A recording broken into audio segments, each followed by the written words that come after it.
precisa, né, repensar, e espaços como esse é de extrema importância. E a gente tem na Rede Petro uma discussão que é feita, então quais são os desafios, quais são as perspectivas que nós temos de futuro, né, para essa região. Então, esse fórum, ou seja, essa conversa que nós vamos ter aqui, ele também vai muito nesse sentido, ou seja, escutar o governo federal, escutar a associação dos produtores de petróleo, escutar o projeto de lei que está sendo pautado lá no Congresso, com o deputado Beto Rosário, e a partir daí a gente começar a engrenar, né, uma série de discussões que nós precisamos ser protagonistas. Mossoró tem um papel importantíssimo nesse cenário nacional do onshore, e a gente tem que fazer valer isso. A gente acha importante que toda a sociedade se envolva, que os poderes se envolvam, tanto o governo do Estado, quanto a Prefeitura Municipal de Mossoró, assim como as prefeituras no entorno, eles precisam se envolver. Então é nesse contexto que a gente está fazendo esse primeiro evento, ou seja, esse primeiro fórum. Espero a gente, outros momentos, discutir outros temas, ampliando a discussão que vai estar sendo feita hoje aqui, mas com muito foco naquilo que seja benéfico para a nossa região, para o nosso município, para a nossa bacia potiguar. Então esse é o caminho que a gente está fazendo. Então, de cara, vou devolver aqui ao Robson, para poder começar a chamar os nossos palestrantes. Né? Obrigado, também. Só contextualizando, né, também, nós tivemos na última Rio Gas, e no Fórum Onshore, que é a primeira vez que é realizado no Fórum Onshore durante a Feira do Rio, né, nós tivemos o secretário, e na sua palestra falou bastante de Mossoró, conhece Mossoró, não é isso, secretário? A realidade, e se disponibilizou a vir a Mossoró o mais rápido possível, né? Nós não sabíamos que ia ser tão rápido, mas agradecemos desde já a agenda do senhor, né? E daí surgiu o nosso evento aqui, o nosso Fórum Onshore, esse tempo recorde, como o João Vidal bem falou, né? E para iniciar, vou chamar o Anabal Santos Júnior, que é o secretário executivo da ABPIP, Associação Brasileira de Produtores Independentes de Petróleo, e vai falar sobre as demandas das empresas independentes para o destravamento do setor de campos terrestres brasileiros. A volta vai ter 20 a 30 minutos. Só para reforçar, nós vamos ter 3 palestras, rápidas palestras, né? 3 exposições aqui, e ao final nós vamos ter um espaço para perguntas, debates e interação com os palestrantes que estão aqui presentes. Agora a palavra fica com a Ana Paula.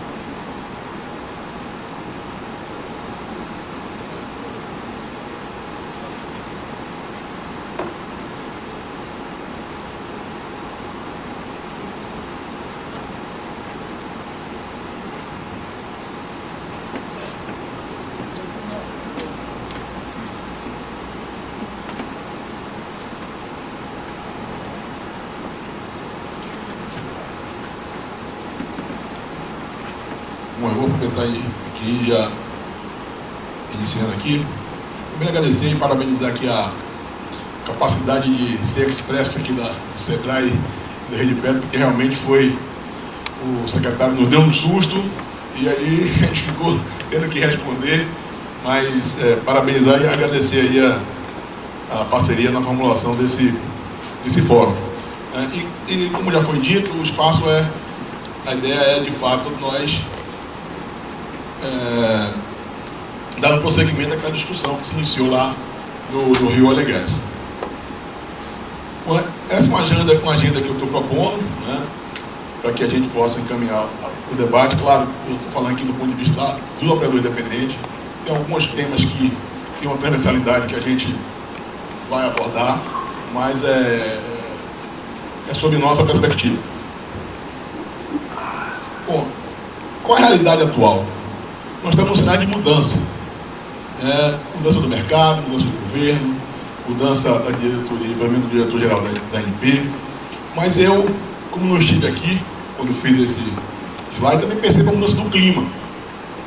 Eu estive aqui há 2 anos atrás, cerca de 2 anos atrás, uma audiência pública na Câmara Municipal, numa semana terrível, onde houveram cerca de 3 mil desempregados por força de uma renegociações de contrato e reduções de investimento estava aqui. E tinha, para você ter uma ideia, que não estava nesse fórum, nessa audiência pública, havia uma mesa dentro do Congresso, 2 ministros. Era de fato um momento muito grave para Mossoró, para o Rio Grande do Norte. E na minha chegada aqui eu já percebo que aquela perplexidade de que não se tinha um caminho, não se sabia para onde as coisas iriam caminhar, eu percebo que hoje existe já uma tendência, como bem falou aqui o Gutenberg, de buscar uma alternativa diante dessa mudança que se concretizou com a necessidade da Petrobras focar os investimentos dela no offshore. Então, eu acho que isso também, no próximo slide, na próxima apresentação, eu vou promover essa mudança de clima. E essas mudanças criam expectativas. Né? De quem? Eu acho que de toda a cadeia. Dos pequenos empresários da área de fornecimento, dos operadores, dos empregados, do comércio, porque cidades como Mossoró, e tem outras várias cidades que dependem da atividade econômica do petróleo para manter a sua economia funcionando. Então essas expectativas, que são legítimas diante desse cenário que trouxe essa incerteza, ela vai, para se concretizar, ela precisa de ajustes regulatórios e legais. Por isso que eu saúdo aqui a presença do secretário e do deputado, porque certamente serão dois atores importantes nesse processo para que nós possamos concretizar e materializar essas expectativas. Eu trago esse slide para que a gente tenha consciência que esse é um formato exitoso no mundo inteiro. Os países que têm estatais, porque alguns não têm, adotam esse formato. Né?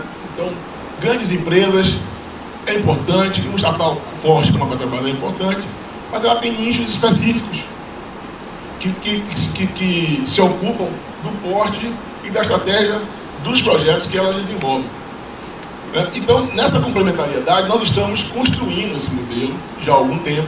É verdade que perdemos algum tempo na construção desse modelo, mas isso está claro hoje, que o Brasil não pode abrir mão desse formato, como de resto todos os outros países que têm esta dinâmica do setor do petróleo.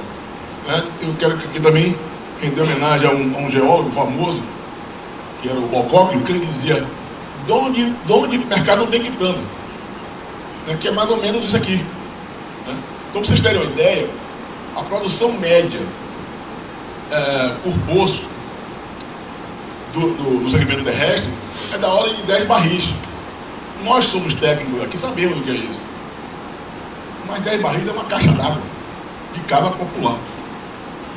Então, qualquer pessoa de sã consciência perceberá que não é razoável que determinadas empresas que têm portfólio que produzem 30 mil barris, um poço, vá se ocupar de tantos poços produzindo tão pouco.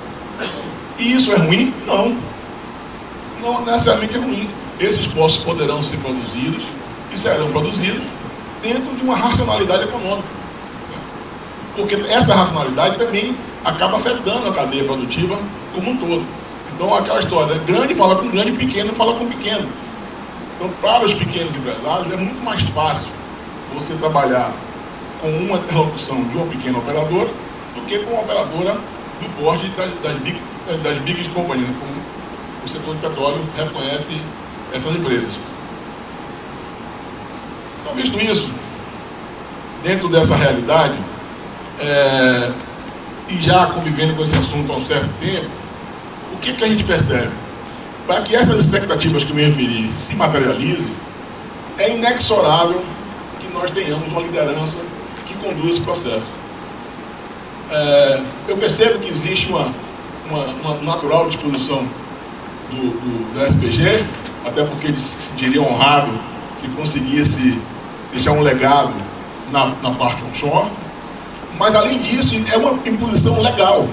Existe uma lei, a Lei 12.351, que no seu artigo 65, ela estabelece, e uma resolução do CPE, que ela estabelece que o coordenador desse processo será o MME. Então, isso que eu queria enfatizar, que durante algum tempo esse assunto ficou meio que perdido, e essa liderança ela é inexorável, até porque esse processo já está em curso e nós vamos precisar recuperar o tempo perdido. Perdemos alguns bons 5 anos, como vou poder mostrar aqui. Então, portanto, e aí colaborando com a palavra de Gutenberg, a gente precisa construir um programa, porque ele não vai se esgotar aqui, né, nesse processo. Então, ele vai ter que ser retroalimentado por todos nós, realimentando e cobrando também, para que o processo ande. E acho que essa coordenação tem um papel básico de fazer um alinhamento de propósito para destravar o setor. Na Rio Oil and Gas, a palavra que eu mais ouvi foi destravamento. O país, de certa maneira, incorporou a cultura de travar o que já está difícil. Então a gente precisa trazer essa visão de forma para que a gente possa gerar emprego e renda. Afinal das contas, é importante que a gente tenha um importante mecanismo de minorar essa crise. E, aliás, o setor petróleo é muito pródigo nisso. Sempre digo isso. Quando você se fala em instalar uma fábrica de automóvel, primeira coisa é estrada, porto, isenção fiscal, IPI e por aí vai. O setor petróleo não faz isso. Eu até acho que está errado. Mas no setor petróleo, além disso, ele cumpre o papel do Estado muitas vezes, na medida que como operador, ele tem que fazer uma linha de distribuição, o posto dele, e acaba atingindo, e que é bom, a comunidade no seu entorno. Porque a concessionária, o que ela faz? O senhor quer aquela linha para tal lugar? Ok. Isso custa R$100 mil e está previsto para o programa daqui a 5 anos. E normalmente o operador paga e ele paga, e a concessionária reembolsa. Sem falar em estrada, manutenção de estrada. Enfim. Então por isso que eu acho que é importante essa coordenação, essa liderança para destravar o setor. E é preciso vontade política de fazer. Eu ganhei de presente até semana passada um livro que assim, a chave do sucesso é faça o que tem que ser feito. Por que eu estou dizendo isso? Porque para destravar o setor não será preciso inventar a roda. Eu trouxe aqui, por isso que eu peguei ali 2 documentos. Um é do próprio MME. Ele é de fevereiro de 2011. Então, grande parte das demandas e das soluções para os problemas que nós temos hoje estão daqui nesse estudo do MME, que foi feito numa época onde se estava se construindo um programa para o segmento de pequena e média empresa. Um outro documento foi feito pela ANP. Você vê que são documentos que não são 2 ou 3 páginas. São documentos que são densos e estudados. Então, isso aqui é uma oficina feita no dia de fevereiro de 2010 da ANP, onde faz uma análise do segmento e propõe algumas medidas que precisam ser feitas para que o segmento deslanche. Então, com tudo isso, eu me encorajo a dizer que grande parte do trabalho foi feito por nós mesmos, eu digo nossa sociedade. E aqui eu rendo homenagem à Universidade do Rio Grande do Norte, que tem inclusive uma excelência na questão regulatória, reconhecida no Brasil inteiro. A Escola de Direito daqui é uma referência no Brasil inteiro com relação a essas questões.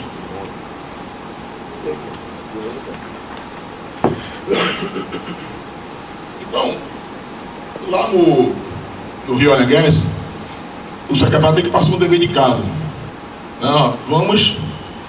Não dá para fazer tudo, vamos categorizar e distribuir as demandas do segmento para que a gente possa construir uma pauta para levar isso adiante. Então, um aluno assim, professor, pensa no fazer um dever, nós pegamos a pauta da BIBIL, que já era assim, de algum tempo, que grande parte dela também tem uma similaridade com esses documentos que eu me referi, e tentamos fazer essa sugestão, obviamente, para a equipe de vocês e do próprio Ministério. Então, o que eu chamo de baixa complexidade? É que basta fazer.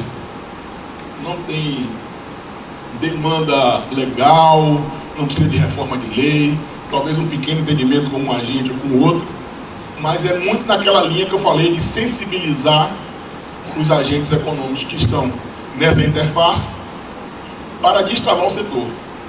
E que elas podem muito bem, e aí já pegando a toada do secretário, elas podem ser encaminhadas logo. E dentro, nesta linha, eu fui elencando essas demandas, né? Então, a maioria delas já foram encaminhadas para os seus órgãos competentes, mas nós vamos ver a importância que seja ter na ANP um canal único para se tratar a questão do onshore. Porque é uma verdadeira maratona para o operador, ele está quicando de superintendência em superintendência para tratar do mesmo assunto. Então, eu coloquei o número aí de superintendência, mas pode ser qualquer outra coordenação. Na verdade, é um portal de entrada para que todos nós possamos conversar, e ainda pode ser até que seja transitório, né? Não precisa ser definitivo, mas para este momento de agora, que se avizinha aí com a conclusão do Topázio, isso vai ser mais grave se não tiver este portal. Obviamente, o item 2 é dar continuidade a uma oferta regular de oportunidade de investimento, né? Porque isso é o que faz a economia girar em qualquer segmento. Então é preciso que nós tenhamos um calendário previsível, com data certa de acontecer, para que o mercado se prepare para isso e que nós não sejamos obrigados a andar só com alavancos, né? Então acho que isso é importante. Neste planejamento de oferta regular, muita coisa poderá ser resolvida, inclusive o próprio benefício daquelas empresas, no caso da Petrobras, que está vendendo seu ativo, né? Na medida que você vai saber se o seu contrato vai ser prorrogado ou não, como será feita a questão do abandono, né? Dá um pouco mais de transparência nesse processo. Eu acho que isso ganharemos todos, né? Um outro ponto é a questão da comercialização do petróleo. Se nós queremos ser atrativos para quem quer fazer investimento, o cara precisa saber, pelo menos ter uma garantia de que vai conseguir vender a sua produção, né? Então ninguém aqui, na realidade de hoje, em sã consciência, vai colocar dinheiro em algo que vender petróleo no Brasil. Aliás, eu digo sempre isso, nunca ninguém pensou que seria tão difícil vender petróleo no Brasil nos primórdios dessa discussão. E vender a preço de mercado, não é ser generoso, nem... é vender a preço de mercado, comprar e vender com qualquer outra coisa. Eliminar as exigências regulatórias proporcionais ao ativo de campo terrestre. Aí é uma coisa assim que, dentro do que eu falei a vocês, que o Brasil criou essa cultura de travar o nosso desenvolvimento. Então, por exemplo, para vocês terem uma ideia, existe lá uma resolução da ANP sobre edição fiscal. Ninguém pode ser contra isso. Mas não precisa ser exatamente aquele equipamento, que custa $60 mil, vezes 3, cerca de R$200 mil. Não vai pagar nunca o que ele mede, porque são produções marginais. Então é isso que nós estamos querendo dizer, né? É adequar as exigências ao perfil do projeto. Vocês já vão ouvir falar muito desse tal desse SGIP. É uma outra coisa que é uma boa ideia, mas da forma que está colocada lá, será um outro trava que o segmento terá que enfrentar. Este aqui também é uma outra situação típica, né? O conteúdo local, todos nós temos as nossas posições com relação a isso, mas a forma de certificar hoje é que é descabida, é desproporcional. Então, pra vocês terem uma ideia, isso eu ouvi de um diretor da ANP, num evento lá, promovido no MTIC, que para você certificar um trabalho de um geólogo brasileiro, que custou R$6 mil, a empresa foi obrigada a gastar 8. Tem algo errado. E aí, o que é que a BB propõe? No Mercosul, você como empresário aqui de Mossoró, se for exportar para a Argentina, você vai na Federação de Indústria do Rio Grande do Norte e pega uma declaração chamada Certificado de Origem, e disse, ó, a empresa A tem sede em Mossoró. Ponto. O Ministério da Fazenda da Argentina reconhece isso e dá um enquadramento fiscal adequado. E o custo disso, normalmente, é o custo da Xerox. Então, por que não usar isso? Uma situação que está consolidada, é legalizada, já existe uma estrutura preparada para fornecer esse documento. Então, são essas coisas que eu chamo de destravar. Alteração da regulação dos preços de referência para eventos de recolhimento de royalties.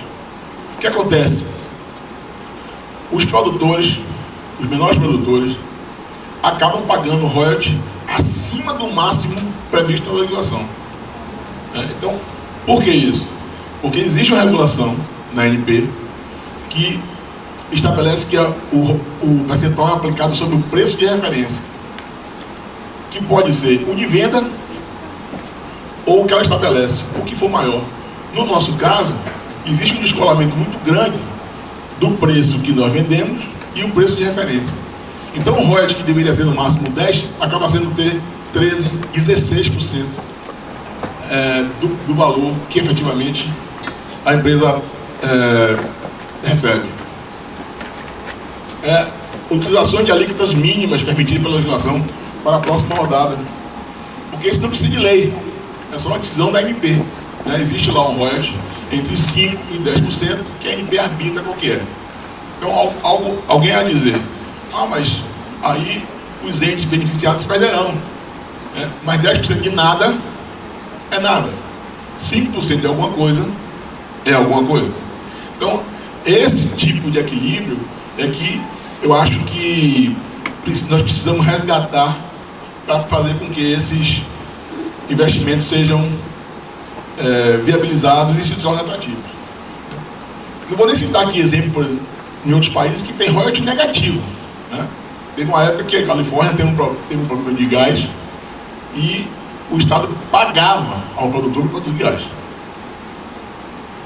Esse é um outro ponto também que eu acho que é de fácil encaminhamento, que tem alguns contratos de concessões dessas rodadas que estou aqui me referindo, que eles estão se exaurindo. Então, se não houver extensão de prazo, com os correspondentes compromissos de investimento, esse bloco será devolvido para a ANP e o investimento que aquele eventual concessionário que arrematou o campo iria fazer, não vai acontecer. Então, trocando aqui de família de demanda, essa é uma demanda de média complexidade. Vai precisar alguma interação com alguns órgãos, com algum estudo. Então, nós enquadramos nessa categoria. A questão do financiamento, a atividade de petróleo é uma atividade que não tem financiamento. As empresas, todas elas que estão operando no Brasil, elas trabalham com recursos próprios, que limita também o investimento.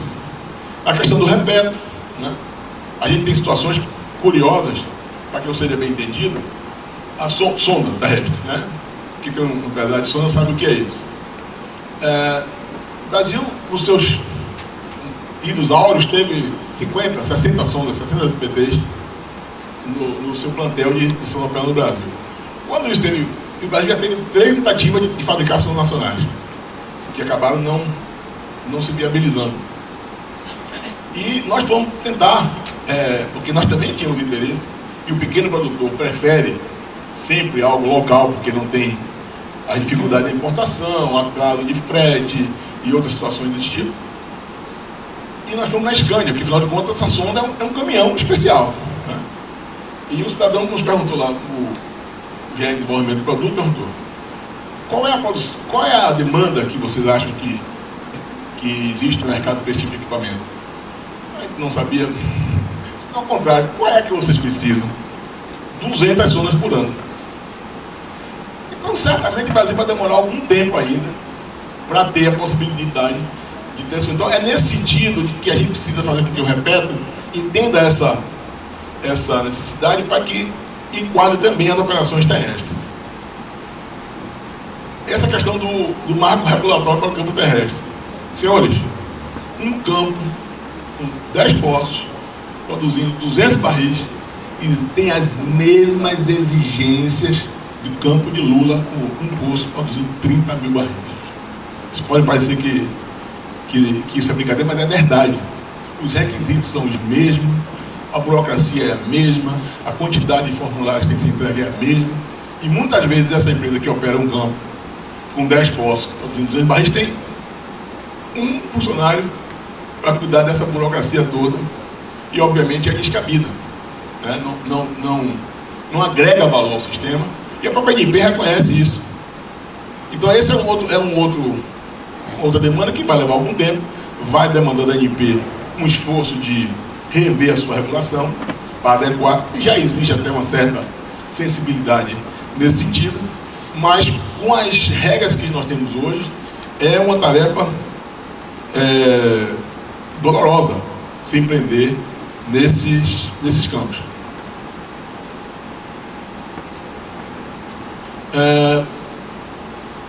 Os dados que estão disponíveis na ANP são muito caros.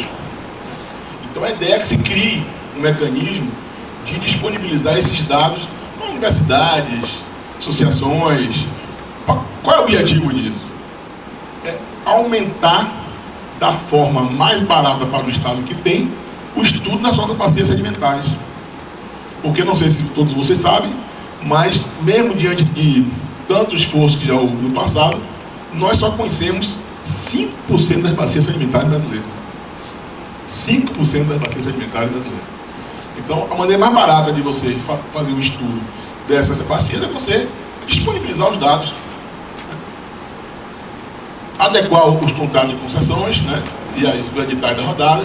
Já existe até um certo avanço nesse sentido nas próximas rodadas que estão previstas. Tem as questões dos campos e blocos que estão arrematados, às vezes ainda com alguma pendência. Pendência que eu digo não é falta, mas é falta de entendimento com o órgão ambiental, para que quando seja arrematado não tenha nenhuma solução de continuidade com o investimento previsto para aquele campo. As garantias hoje, né, apesar dos contratos preverem umas possibilidades para que o operador faça as garantias que o seu contrato exige, de fato, a única garantia que a ANP aceita no momento é a garantia real. A garantia real é onerosa, né? Normalmente é seguro garantia que tem um custo elevado.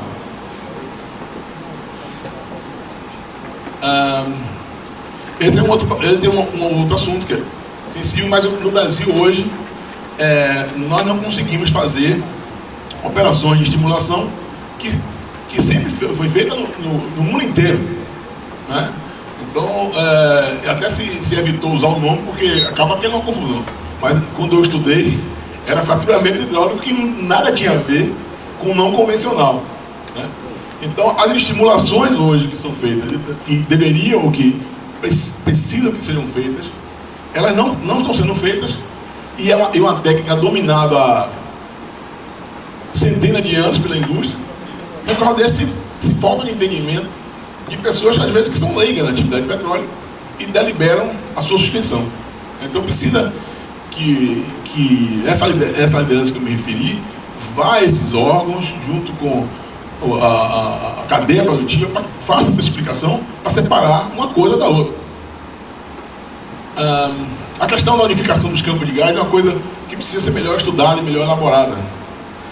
Isso acaba trazendo prejuízo para a otimização e a vibração dos campos. Isso eu já tinha falado, né? As questões do controle local que está em curso nesse programa do PEDFOR,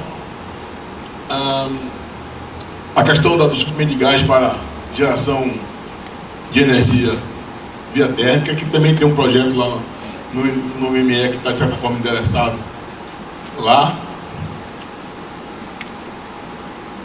Na questão do gás existe ainda um certo conflito entre os reguladores estaduais e o ente que é o responsável pela regulação do gás, que é o ANP, né? Isso acaba gerando ruídos e prejudicando os projetos, né?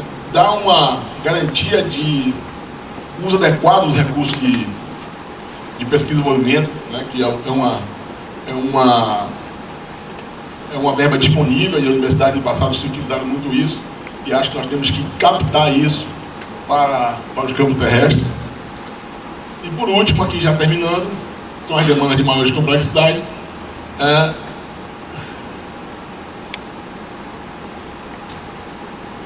Vocês sabem que no Congresso Nacional já tem uma frente parlamentar de petróleo e gás, que é chefiada aí pelo deputado Beto Rosado, que para nós aqui dos campos terrestres isso é bom, porque facilita a interlocução.